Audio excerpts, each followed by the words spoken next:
परमेश्वर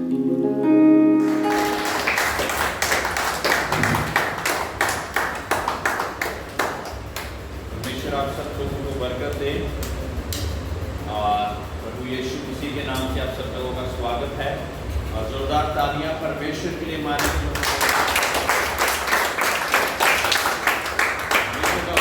जहाँ पे 2 या 3 व्यक्ति इसके नाम से इकट्ठे होते हैं उनके बीच में मैं मौजूद हो जाता हूँ। ठीक है, बड़े ही ध्यान पूर्वक कि मैं कुछ ना कुछ आज ग्रहण करके जाऊँगा, ऐसे हमने बैठना है। ठीक है, आप लोगों के लिए भी तालियां। और जगह को ज्यादा महत्वपूर्ण नहीं जाना, आपने सोचा कि परमेश्वर का भवन ही सबसे ज्यादा इंपॉर्टेंट है, जरूरी है और इसलिए आप यहाँ पे पहुंच पाए। Praise Lord, hallelujah, hallelujah. तो और अनाउंसमेंट है, मैं भूल ना जाऊं। वचन के बाद हम तुरंत एक तो मूवी हम दिखाएंगे और दूसरा किसी ने भी म्यूजिक के लिए रजिस्ट्रेशन करनी है तो वो हन्ना मैम के साथ कर देगा। ठीक है, म्यूजिक जो भी इंस्ट्रूमेंट आप सीखना चाहता है, फिलहाल गिटार, ड्रम्स, ज़ुम्बे और ये कमान, ये चीज़ें अवेलेबल हैं जिसमें आप सीख सकते हैं। अपनी रजिस्ट्रेशन आप कर सकते हैं और परमेश्वर के नाम से उसमें बढ़ सकते हैं ना। मैं कोशिश आप में ये करना चाहता हूँ कि आप दिसंबर तक कुछ ना कुछ जरूर सीख जाएं ताकि कैरल सिंगिंग में आप लोग कुछ बजा पाए ना। बहुत सारे लोगों ने वायदे किए थे कि हम कुछ ना कुछ सीख जाएंगे, अगली बारी परिस्थिति आपको नहीं बजा ले देंगे, हम ही बजाएंगे। लेकिन 8वां महीना, कौन सा महीना चल रहा है? 8वां महीना चल चुका है और एक भी बीट अभी हमें नहीं आती है ना, कोई भी इंस्ट्रूमेंट अभी हमने सीखा नहीं है। कोशिश कीजिए जो समय बच गया है उसमें हम कुछ सीखने की कोशिश करें। Praise Lord. और मीटिंग के बाद हम कोशिश करेंगे कि आज शाम को हम मंजू के घर पे विजिट करके आए, तो आप लोग प्रार्थना करना। कोई 1-2 विश्वासी अगर जाना चाहे तो हम जाके उनके लिए बातचीत करेंगे, उनका जो फिसल गए हैं और उनके लिए हम प्रार्थना भी करके आएंगे। आप सभी लोग बैठ सकते हैं। Praise Lord, hallelujah. प्रकाशित वाक्य जो कि बाइबल की सबसे ज़्यादा महत्वपूर्ण पुस्तक है, और मैं ये नहीं कहूँगा कि सबसे ज़्यादा महत्वपूर्ण, क्योंकि बाइबल का एक एक वचन उतना ही महत्वपूर्ण है। हमें नहीं पता कि कौन सा वचन कब किसके जीवन में कार्य कर जाएगा, है ना। Praise Lord. तो सारे वचन परमेश्वर की आत्मा की अगुवाई के साथ लिखे गए हैं, इसीलिए अलग अलग सेवकों के द्वारा लिखे जाने के बावजूद भी वो सारे लोग एक ही बात से अटल रहते हैं। कोई भी एक दूसरे के खिलाफ नहीं लिख रहा है।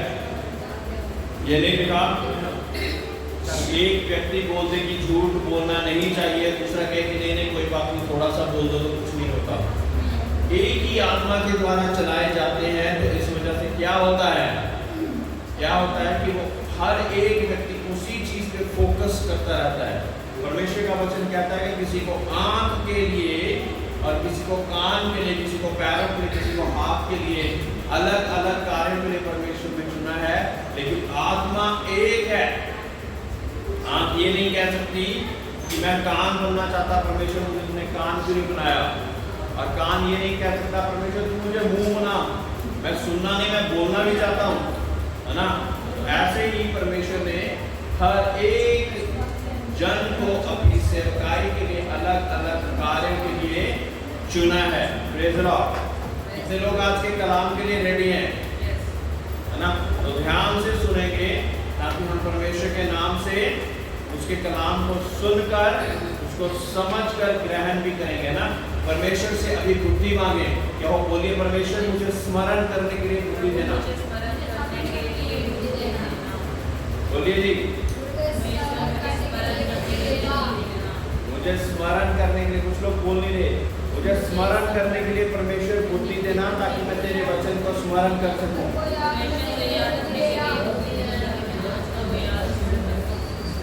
हालेलुया। स्मरण करने के लिए हम बुद्धि मांगेंगे तो परमेश्वर देगा कि नहीं देगा? हालेलुया। हम प्रकाशित वाक्य 8वें अध्याय में पहुंच चुके हैं। Praise Lord, hallelujah. जब उसने 7वीं मोहर खोली तो स्वर्ग में आधे घंटे तक सन्नाटा छा गया। क्या हो गया? आधे घंटे तक सन्नाटा छा गया। हाँ जी, अन्ना मैम आगे बढ़ेंगे। जब उसने 7वीं मोहर खोली तो स्वर्ग में आधे घंटे तक सन्नाटा छा गया। तब मैंने उन 7 स्वर्गदूतों को देखा जो परमेश्वर के सामने खड़े रहते हैं और उन्हें 7 दुनिया दी गई। Praise the Lord. सन्नाटा क्यों छा गया होगा एकदम से? कुछ अलग, कुछ और जबरदस्त होने वाला है, इस वजह से पूरे स्वर्ग में सन्नाटा छा गया। कोई भी कुछ भी नहीं बोल रहा है ना? हाँ जी, आगे। फिर एक और स्वर्गदूत सोने का धूपदान लिए हुए आया और वेदी के निकट खड़ा हुआ और उसको बहुत धूप दिया गया कि सब पवित्र लोगों की प्रार्थनाओं के साथ सोने की उस वेदी पर जो सिंहासन के सामने है चढ़ाएं। Praise the Lord, hallelujah. जो धर्मी जन की प्रार्थना है वो एक धूप की तरह परमेश्वर के सामने एक सुगंधित रूप में पहुंचती है। Praise the Lord. परमेश्वर के सामने हमारी प्रार्थनाएं कैसे पहुंचती हैं? धूप की सुगंध की तरह ना। धूप किसको किसको अच्छी स्मेल, सेंट और ये सारी चीजें किसको अच्छी लगती हैं? है ना? तो सोचिए कि परमेश्वर को वो प्रार्थनाएं बहुत ज्यादा अच्छी लगती होगी। उसका कहते हैं ना, कहीं पे बहुत ज्यादा बदबू आ रही हो और कहीं पे सुगंधित चीज आ रही हो तो हमें इतना अच्छा मन को अच्छा लगना लग जाता है। तो उसी रीति से वो प्रार्थनाएं परमेश्वर के सामने कैसे पहुंच रही हैं? एक धूप के तरह से वो प्रार्थनाएं पहुंच रही हैं। हालेलुया, है ना? और वो क्या लिखा कि वो पवित्र लोगों की प्रार्थनाएं के साथ सोने की उस वेदी पर जो सिंहासन के सामने है चढ़ाए। वो सोने की वेदी के ऊपर प्रार्थना को ऐसे उंडेल रहा है ना? हाँ जी, आगे। उस धूप का धुआं पवित्र लोगों की प्रार्थनाओं सहित स्वर्गदूत के हाथ से परमेश्वर के सामने पहुंच गया। तो ये धूप के साथ ये सारी प्रार्थनाएं कैसे पहुंच गई हैं?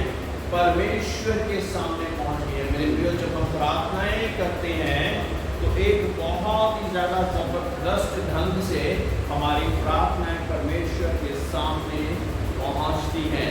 हालेलुया। हर एक को वहां पे स्वर्ग में कोई ना कोई ड्यूटी दी गई है, तो ड्यूटी को पूरा करके उन प्रार्थनाओं को परमेश्वर के सामने रखता है। कोई वहां पे लिखने वाला है, कोई प्रार्थनाओं को इकट्ठा करने वाला है, कोई उसको वेदी के सामने चढ़ाने वाला है, कोई परमेश्वर से उसके आंसर्स को, उनके उत्तर को रिसीव करने वाला है। ऐसे अलग अलग चीजों के साथ परमेश्वर के सामने हमारी प्रार्थनाएं पहुंचती हैं। हाँ जी। तब स्वर्गदूत ने धूपदान लेकर उसमें वेदी की आग भरी और पृथ्वी पर डाल दी और गर्जन और शब्द और बिजलियां और भूकंप होने लगे। हालेलुया। तब स्वर्गदूत ने धूपदान लेकर उसमें वेदी की आग भरी और पृथ्वी पर डाल दी। हालेलुया। और गर्जन और शब्द और बिजलियां और भूकंप होने लगे। Praise the Lord. ये चीजें जो कि हमने देखी ही नहीं है, कभी भी सोची भी नहीं है, लेकिन ऐसी चीजें होने वाली हैं पृथ्वी पर कि जो कि सारी पृथ्वी को हिला डालेंगी एक तरह से, है ना? अभी तो बहुत सारी चीजें बहुत अच्छी चल रही हैं, लेकिन जो लोग परमेश्वर से अभी दूर दूर भागते रहते, ये कहते रहते कि हम ही सब कुछ हैं।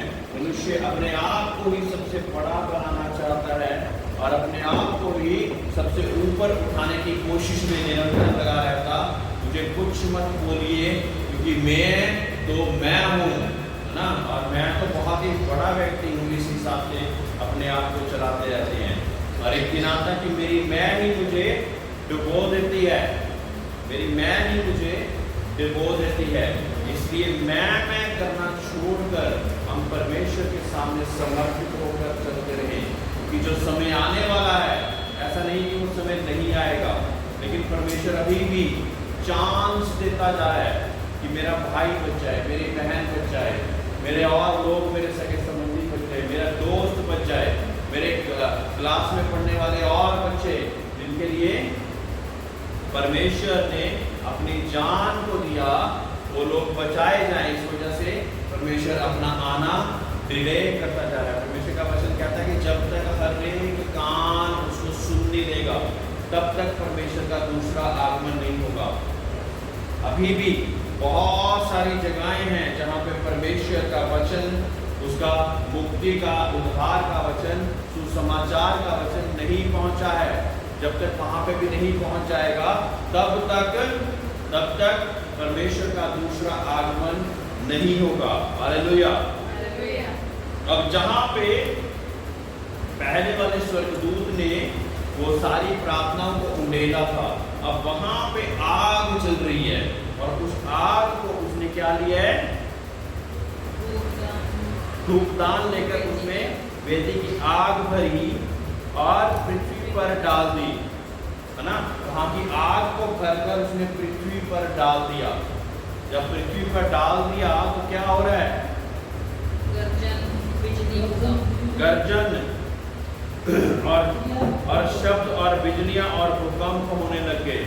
Hallelujah, hallelujah.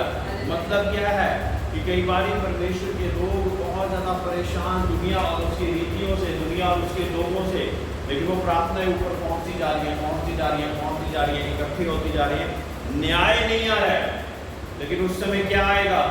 एक ही बारी वो धूपदान से वो वेदी में से उठा रहा है और उसको पृथ्वी पर जब उंडेल रहा है तो क्या हो रहा है? बहुत बड़ी बिजलियां और भूकंप। हालेलुया। यानी कि आपकी प्रार्थनाएं क्या कर रही हैं? अभी तो एकदम वहां पे पड़ी हुई है, लगातार वहां पे पड़ी हुई है, लेकिन एक निश्चित समय आएगा जब क्या होगा? परमेश्वर जो न्याय चुकाने वाला परमेश्वर है, वो वहां से उठाकर उन प्रार्थनाओं को और उस आग को जो कि वेदी में चल रही है उसको जमीन पर उड़ेलेगा। फिर क्या होगा? भूकंप और बिजलियां और ऐसी ऐसी चीजें बहुत सी होने लगेगी। हाँ जी, आगे। तब वे सातों स्वर्गदूत जिनके पास 7 तुरियां थी, उन्हें फूंकने को तैयार हुए। हाँ जी, आगे। पहले स्वर्गदूत ने तुरही फूंकी और लहू से मिले हुए ओले और आग उत्पन्न हुई और पृथ्वी पर डाली गई, और पृथ्वी की 1/3 जल गई और पेड़ों की 1/3 जल गई और सब हरी घास भी जल गई। Praise Lord. आगे। दूसरे स्वर्गदूत ने तुरही फूंकी तो मानो आग सा जलता हुआ एक बड़ा पहाड़ समुद्र में डाला गया, और समुद्र का 1/3 लहू हो गया, और समुद्र के 1/3 प्राणी मर गए और 1/3 जहाज नष्ट हो गए। Praise Lord. मेरे प्रिय, इससे पता लग रहा है कि परमेश्वर ने हर एक के न्याय के लिए अपनी दुनिया, अपने स्वर्गदूत और अपनी बहुत सारी ऐसी चीजें रखी हुई हैं, है ना। और जब सही समय आएगा तो परमेश्वर उनको, अभी रोका हुआ है, परमेश्वर ने उनको रोका हुआ है, न्याय से उनको रोका हुआ है, लेकिन एक समय आएगा जब परमेश्वर उनको जाने देगा और वो न्याय होगा, तो वो बहुत ही ज्यादा एक भयंकर तरीके का न्याय होगा जो कि हम झेल नहीं पाएंगे। Praise Lord. वो न्याय को हम झेल नहीं पाएंगे, इसलिए हमें अभी से तैयार होने की आवश्यकता है ना। ये प्रकाशित वाक्य की पुस्तक जो है, ये भविष्य वाणियों की पुस्तक है। इसमें बहुत सारी चीजें आपको लगेगी पता नहीं, जैसे कोई एनिमेटेड मूवी चल रही है, ये हो रहा है, वो हो रहा है, लगती ऐसी चीजें हमने देखी नहीं, होते हुए हमने देखी ही नहीं है ना। ऐसे जानवर हमने नहीं देखे जो कि उस समय पे, अंत के समय की तबाही में आएंगे। ऐसे अलग अलग चीजों को हमने देखा ही नहीं है, क्योंकि परमेश्वर जो कि सबसे महान परमेश्वर है, उसके सामने कोई भी न्यूक्लियर बम, कोई भी बड़ी से बड़ी ताकत कुछ भी नहीं कर सकती, क्योंकि परमेश्वर के कहर से परमेश्वर ने प्रभु यीशु मसीह को हमारे बीच में रखा हुआ है अभी, ताकि जो कोई उस पर विश्वास लाए वो नाश ना हो परंतु अनंत जीवन पाए। अभी भी हमारे पास अनुग्रह का समय चल रहा है। कौन सा समय चल रहा है? अनुग्रह। अनुग्रह के समय पे आपके ऊपर एकदम से न्याय नहीं होता ना। बहुत सारे लोग आपको पूरी सारी गालियां निकाल के चले जाते हैं और आप चुपचाप चले जाते हैं। बहुत सारे लोग आपका अच्छा करने पर भी आपका बुरा भला करके चले जाते हैं, आप चुपचाप से उनका सह लेते हैं। और वो सारी चीजें परमेश्वर देख रहा है मेरे प्रियो। Hallelujah, hallelujah. वो सारी चीजों को परमेश्वर रिकॉर्ड करी जा रहा है, सारी चीजों को रिकॉर्ड करी जा रहा है कि एक दिन आएगा अगर उन लोगों ने परमेश्वर के नाम से माफी नहीं मानी होगी और मेमने के लहू से नहीं धुले होंगे तो उनका न्याय होगा, है ना।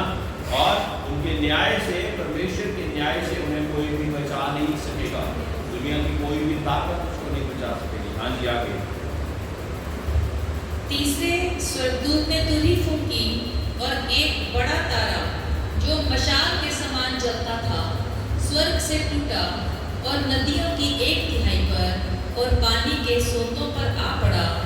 उस तारे का नाम नागदौना है और 1/3 पानी नागदौना सा कड़वा हो गया और बहुत से मनुष्य उस पानी के कड़वे हो जाने से मर गए।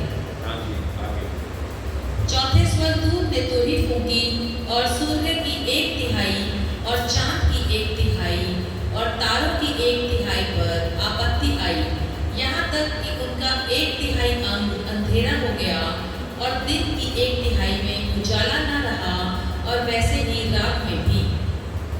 मेरे प्रियो, परमेश्वर का वचन कहता है कि धरती और स्वर्ग की ताकतें उस समय पे हिलाई जाएंगी। ये वही है ना, जब हिलाई जाती तो तारा टूट रहा है, तो एक तारा टूटेगा कितनी 1/3 पृथ्वी के लोग नष्ट हो रहे हैं। और इसी तरह से अलग अलग चीजों को, पेड़ों को, बाकी चीजों के बारे में लिखा हुआ है ना।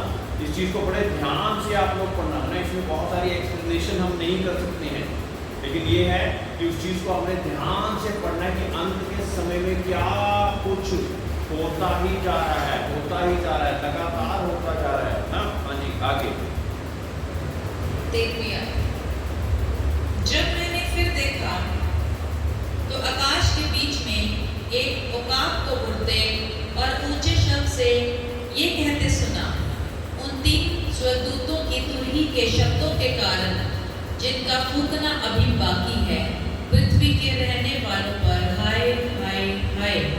हालेलुया। अब ये हाय हाय किन पर है?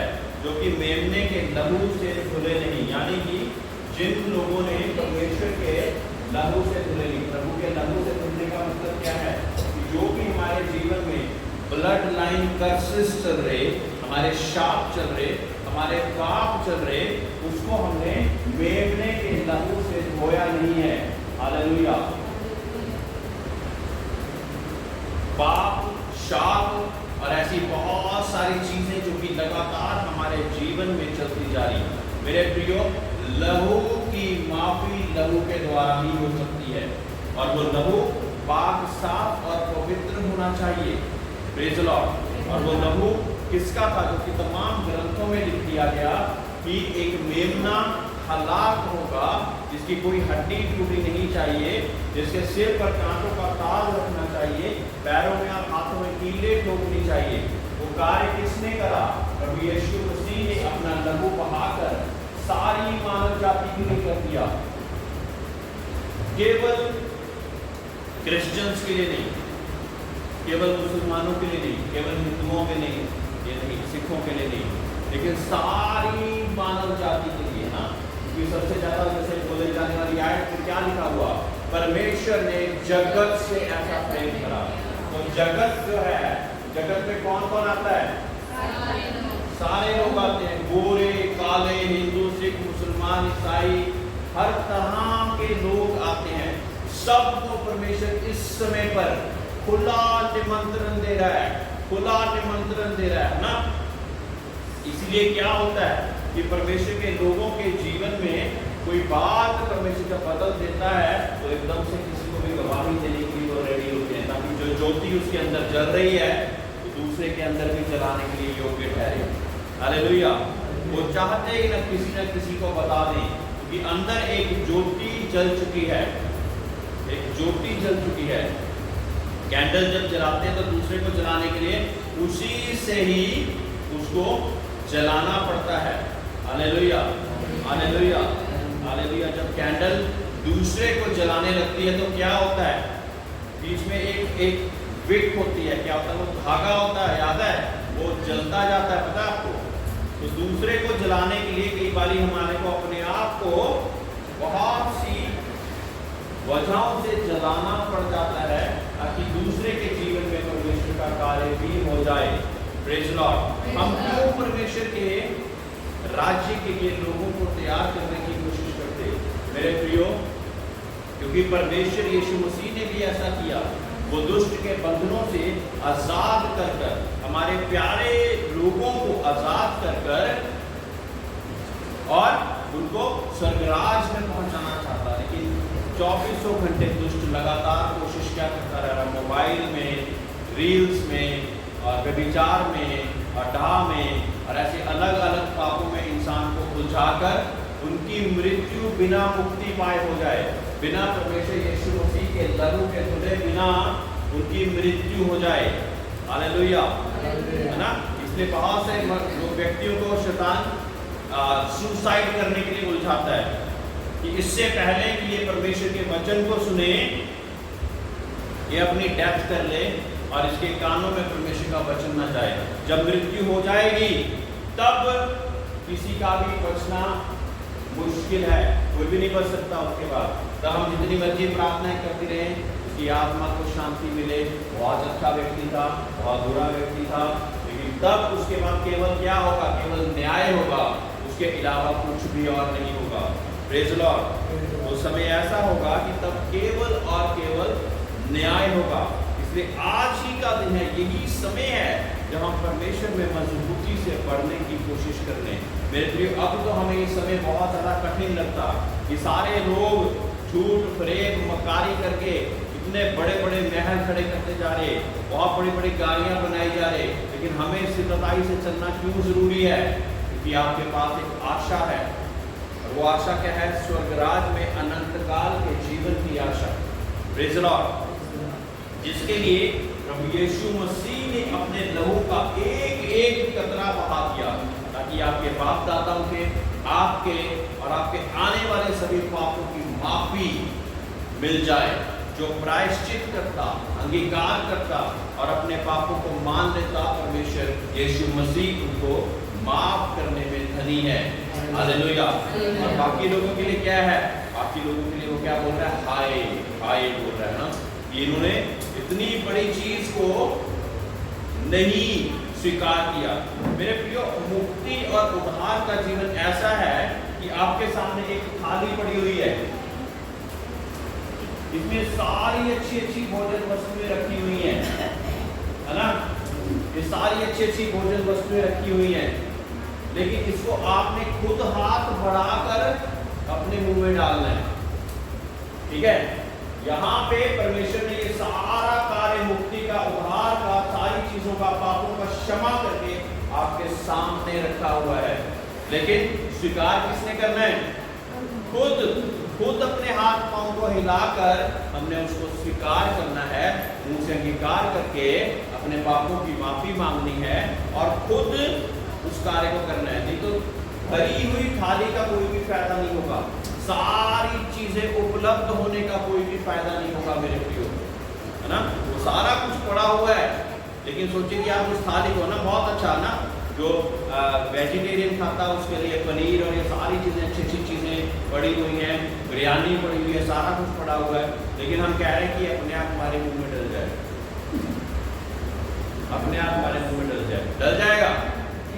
मेरे प्रियो, हमको एक कदम परमेश्वर की ओर बढ़ाना पड़ेगा, अपने हाथ को बढ़ाकर उसको स्वीकार करना पड़ेगा, उसको हाथ को बढ़ाकर स्वीकार करना पड़ेगा। ये सब लोगों के लिए वचन है, सारी मनुष्य जाति के लिए। जब परमेश्वर संसार में देखता तो ये नहीं देखता कि कौन हिंदू, मुसलमान, क्रिश्चियन, सिख, ईसाई है, कौन काला है, कौन गारा है, कौन नेपाली है, कौन कोरियन है, कौन नागालैंड का है, ऐसा नहीं देखता है। परमेश्वर कैसे देखता है? एक आज्ञा मानने वाले लोग हैं और एक अनआज्ञाकारिता वाले लोग हैं। जो आज्ञा मानने वाले लोग हैं उनसे परमेश्वर परमेश्वर यही कहता कि अनाज्ञाकारी लोगों को भी आज्ञा मानने वाला बनाओ जब तक मैं नहीं आता। हालेलुया। कि उसके बाद तो केवल न्याय होगा। Hallelujah, hallelujah. जो आज्ञा मानने वाले लोग हैं उनको ये भी आज्ञा दी कि तुम जाओ और जाति जाति के लोगों को चेला बनाओ और प्रभु यीशु मसीह के नाम से बाप बेटा और रूह कुदस के नाम से बपतिस्मा दो। हालेलुया। ये भी आज्ञा उनको दे दी। इसी आज्ञा के अनुसार हम सब लोगों को परमेश्वर के वचन के बारे में बताते रहते हैं। हाँ जी, आगे 9वां अध्याय। जब 5वें स्वर्गदूत ने तुरही फूंकी तो मैंने स्वर्ग से पृथ्वी पर एक तारा गिरता हुआ देखा और उसे अथाह कुंड की कुंजी दी गई। उसने अथाह कुंड को खोला और कुंड में से बड़ी भट्टी का सा धुआं उठा और कुंड के धुएं से सूर्य और वायु अंधकार में हो गए। हालेलुया। अब 5वें स्वर्गदूत ने तुरही फूंकी है। यथा कुंड में से क्या हुआ है? धुआं निकला है। और किसको? उसने सूर्य को और वायु को अंधकार में कर दिया है। हालेलुया। सूरज के सामने अब अंधकार छा गया है जब यथाकन कुंड की कुंजी के द्वारा उसने स्वर्गदूत ने उसको तुरही को फूंका। हाँ जी, आगे।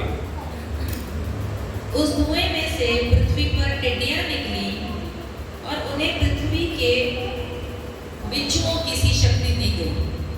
उनसे कहा गया कि ना पृथ्वी की घास को, ना किसी हरियाली को, ना किसी पेड़ को हानि पहुंचाएं, केवल उन मनुष्यों को हानि पहुंचाएं जिनके माथे पर परमेश्वर की मोहर नहीं है। हालेलुया। इन टिड्डियों को अधिकार दिया गया कि केवल और केवल उन लोगों को हानि पहुंचाए जिनके ऊपर परमेश्वर का मार्क नहीं है, परमेश्वर का मोहर नहीं लगी हुई, परमेश्वर की मोहर नहीं लगी हुई।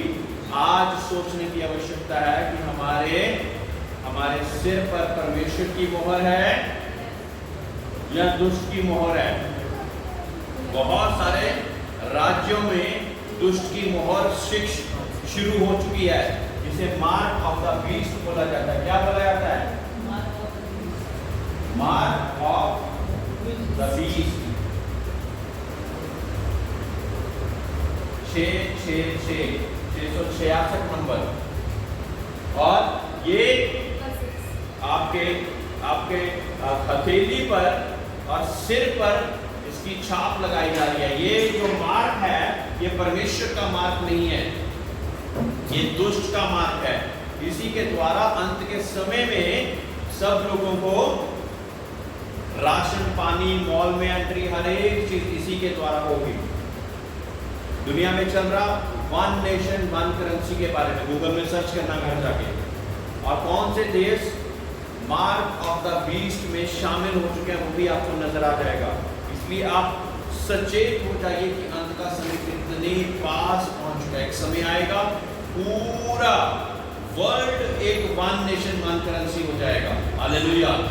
और सब लोग बोलेंगे शांति शांति शांति, और एकदम से फिर परमेश्वर का आगमन हो जाएगा और ये सारी विपत्तियां शुरू हो जाएंगी। हालेलुया। यहाँ पे क्या बताया गया कि एक मोहर तो ये है जो कि मार्क ऑफ द बीस्ट है। दूसरी मोहर कौन सी है? जो परमेश्वर अपने चुने हुओं के ऊपर लगाता है कि कोई भी उनको नष्ट नहीं कर सकता। हालेलुया। उनको जिनके ऊपर मोहर लगी होगी उनको कोई भी नष्ट नहीं करेगा। Praise Lord. मैं पिछली बार भी बताया था, फिर दोबारा से बताना चाहता कि जब इस्राएलियों को परमेश्वर ने मिस्र से निकाला और मिस्र के सारे पहलौठों को मारना था, तो उसकी पिछली रात को ही इस्राएलियों को बोल दिया गया कि तुमने अपने द्वारों पर मेमने का लहू लगा देना है, मेमने का लहू लगा देना है, ताकि जब वो मौत का फरिश्ता वहां से गुजरे तो देखे कि मेमने का लहू है, इसको मैंने हानि नहीं पहुंचानी है, इसको मैंने हानि नहीं पहुंचानी है, इसको हमने हानि नहीं पहुंचानी है, और वो आगे गुजरता जाएगा। हालेलुया। लेकिन इजराइल को छोड़कर मिस्र के सारे पहलौठे मारे गए थे। हालेलुया। इसलिए हम जो परमेश्वर के चुने हुए लोग हैं, हमारे ऊपर परमेश्वर की छाप रहे, दुष्ट की छाप 666 वाली ना लगने पाए। आगे, उन्हें लोगों को मार डालने का तो नहीं, पर 5 महीने तक पीड़ा देने का अधिकार दिया गया। Praise the Lord। और ये जो बिच्छू जैसे दिखने वाले टिड्डियां हैं, है ना, इनका डंक टिड्डियों जैसा भयंकर है, और इनको 5 महीने तक पीड़ा देने के लिए छोड़ा जाएगा। कितनी देर तक? मारना नहीं है, लेकिन 5 महीने तक पीड़ा देनी है केवल। ठीक है, ये तो मौत से भी भयंकर हो जाता है कई बारी, है ना। कई बारी एक व्यक्ति जिसके यहाँ पे भी सुई, यहाँ पे भी सुई, ऊपर ऑक्सीजन मार्क और सब जगह कुछ कुछ लगा होता, हम क्या कहते हैं कि परमेश्वर इससे अच्छा तो ये तो उठा ले इसको, है ना, ताकि इसकी आत्मा चली जाए। यहाँ पे लोग भी परेशान हो रहे हैं और ये भी परेशान हो रहा है, लेकिन उस समय क्या करा जाएगा? 5 महीने तक केवल ये जो टिड्डियां हैं, जो बिच्छुओं जैसा डंक मारेंगी, ये 5 महीने तक पीड़ा देते रहेंगे, उनको पीड़ा देते रहेंगे, पीड़ा देते रहेंगे, मारेंगे नहीं ये। हालेलुया। हाँ जी, आगे। उन दिनों में मनुष्य मृत्यु को ढूंढेंगे और ना पाएंगे, और मरने की लालसा करेंगे और मृत्यु उनसे भागेगी। हालेलुया। अभी अपनी जान बचाकर बैठे हुए हैं, मुझे कोई कुछ कह ना दे, मैं अगर परमेश्वर का वचन बोलूंगा तो मुझे कौन कुछ कह देगा, अगर मैं ये करूंगा तो क्या हो जाएगा। मैं छुप छुप के जीना चाहता हूँ। उस समय क्या होगा? खुलेआम मृत्यु मांगेंगे, मृत्यु नहीं आएगी। हालेलुया। क्योंकि 5 महीने तक पीड़ा देने को कहा परमेश्वर ने, उससे परमेश्वर के वचन से इधर के उधर कोई हो नहीं सकता है। Hallelujah, hallelujah. और वो मृत्यु से भागेंगे और मृत्यु उनको नहीं मिलेगी। सोचिए ये कैसा समय होगा, है ना, बहुत ही ज्यादा भयंकर समय होगा, है ना। पिछले चैप्टर्स में हमने क्या पूछा था कि वो समुद्रों में छलांग लगाएंगे और समुद्र उनको निकाल के बाहर फेंक देंगे। पहाड़ों को कहेंगे हमारे ऊपर गिर जाओ, वो नहीं गिरेंगे वो। हालेलुया। क्योंकि परमेश्वर ने अभी उनको नहीं बोला गिरने के लिए, समुद्र को नहीं बोला इनको वो अपने अंदर उगल ले, है ना, इसलिए नहीं बोला, तो तब तक वो नहीं करेंगे। ये सारी चीजें परमेश्वर के अधिकार में है। बिना परमेश्वर की मर्जी के ये कोई भी कुछ भी अपने हिला नहीं सकते हैं। हालेलुया। हाँ जी, आगे। उन टिड्डियों के आकार लड़ाई के लिए तैयार किए हुए घोड़ों जैसे थे, और उनके सिरों पर मानो सोने के मुकुट थे, और उनके मुंह मनुष्यों के जैसे थे। सोचिए, इमेजिन करके देखिए कि कैसे है ये, है ना। टिड्डियों जैसे, मनुष्य जैसे मुंह हैं और मुकुट पहने हुए हैं, है ना, और आकार घोड़ों जैसा है। आकार घोड़ों जैसा है। ऐसे ऐसी चीजें आने वाली है जो कि अभी हमने देखी भी नहीं है। हाँ जी, आगे। उनके बाल स्त्रियों के बाल जैसे, और दांत सिंहों के दांत जैसे थे। क्या बात है, आगे।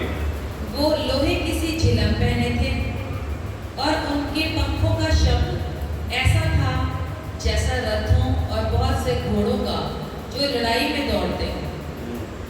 उनकी पूंछ बिच्छुओं की सी थी, और उनमें डंक थे, और उन्हें 5 महीने तक मनुष्यों को दुख पहुंचाने की जो शक्ति मिली थी वो उनकी पूंछों में थी। अथाह कुंड का दूत उन पर राजा था, उसका नाम इब्रानी में अबद्दोन और यूनानी में अपुलियोन है। हालेलुया। तो ये कहर बरसाने के लिए परमेश्वर ने इनके ऊपर एक राजा ठहराया, और वो राजा कौन था? अपुलियन, वो स्वर्गदूत था। उसने बोला कि हाँ भाई, इसी हिसाब से 5 महीने तक ये जो अलग तरह से दिखने वाले जीव जंतु हैं, इनको 5 महीने तक पीड़ा देने के लिए वो ही स्वर्गदूत खड़ा हुआ था कि सारा काम ठीक ठाक चल रहा है कि नहीं चल रहा। हालेलुया। केवल पीड़ा ही दे रहे हैं, कोई मार तो नहीं रहा, पीड़ा ही देते जा रहे हैं, पीड़ा ही देते जा रहे हैं। और इनके जैसे हम वस्त्र देखते हैं, एक तरह से एक सैनिकों की तरह है ना, जो कि उसकी आज्ञा को मानने के लिए एकदम तत्पर है। Praise the Lord. परमेश्वर बहुत सारी चीज़ों के ऊपर, है ना, उसकी मैनेजमेंट बहुत ज़्यादा ज़बरदस्त है। दुनिया की सारी मैनेजमेंट से ज़्यादा ज़बरदस्त परमेश्वर की मैनेजमेंट है। हालेलुया।